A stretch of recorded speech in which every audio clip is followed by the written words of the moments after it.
And I think as a manufacturer, we tend to see product, and we don't always appreciate the differences in the context of types of projects that they're going to go into. So, you know, what you would put in a bathroom at home might be the same product that you would use in a residential, but it would be treated in a completely different way. Layout, finishings, wall finishes, floor finishes. So I think from my point of view that was really interesting. I also like the fact that they like the technology, but they don't necessarily want to be bombarded with the technology.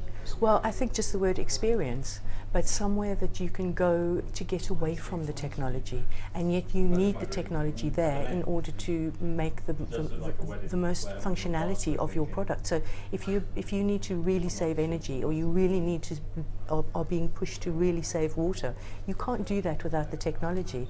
But you don't want the technology to be the intrusive thing. You want it to be in the background, working away. A little bit like the swan going along the river. The legs are going furiously underneath and it's just sailing along on the top. That's how product should be, because then the experience of the user is what it's all about. And if they choose to have it as a quiet place, that's fantastic. If they choose to take their phone in there to make a call, that's their choice. Well, basically, I mean, it was mentioned at one point in connection with a rain shower. We don't make shower heads as a company, but we do make AquaClean shower toilets.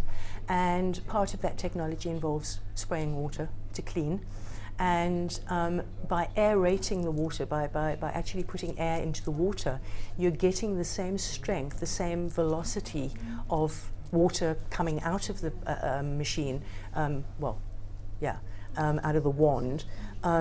It's giving you the same feeling, it's giving you the same end result. You're going to be as clean as you were without the water in the spray, but you're actually using much less water.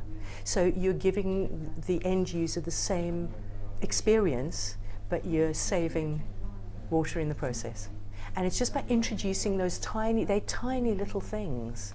They don't cost a lot to introduce, but they help the planet. And 9 times out of 10, the user doesn't know the difference. The user can't feel the difference. I mean, from my perspective, I was interested to hear how everybody on each different project that they do was led by somebody different. So some were led by the client, some were led by say, a developer, some were led by a hotel chain, some were led by the person who was going to be using that residential bathroom at the end. And they all had they were all coming at the project from different perspectives. So there were different things important to each of those architects' clients. And the clients were very different to each other as well. So I think as a manufacturer, we need to take that into account. We need to be aware of all those people that get involved with the project and how important various different things. So for the hotel chain, for example, there was a lot of talk around those plastic bottles. You know, wouldn't it be brilliant if we didn't have to have them? And then they wouldn't get thrown away, because I'm sure not a lot of them get recycled either. So, but that wouldn't necessarily be that relevant in your home. You might make a choice to buy more eco-friendly products. I mean, there's a shop down in Totnes where you can take your own cardboard and plastic tubs, and you can go and pick up things like shampoo and dishwashing liquid and things. So then you've got a choice. You know, you're making a choice in your environment, but then others are led by that. You know, the hotel wants that. That's part of his marketing strategy, to have that. So I found that very interesting.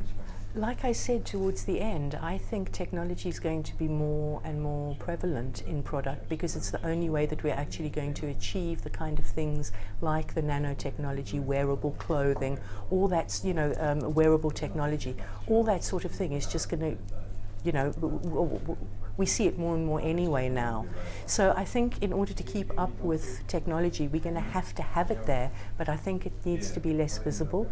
I think it needs to be the swan's feet paddling away in the background frantically, but the user is not aware of it. It just happens. I think that's very important, and I think in terms of looking to create an experience for somebody, whether that be somebody trying to escape from a hideous office environment, or whether it's somebody who just wants to close the door at the end of the day and sit with a glass of wine in their bath, because that's the only place they can get away from the kids.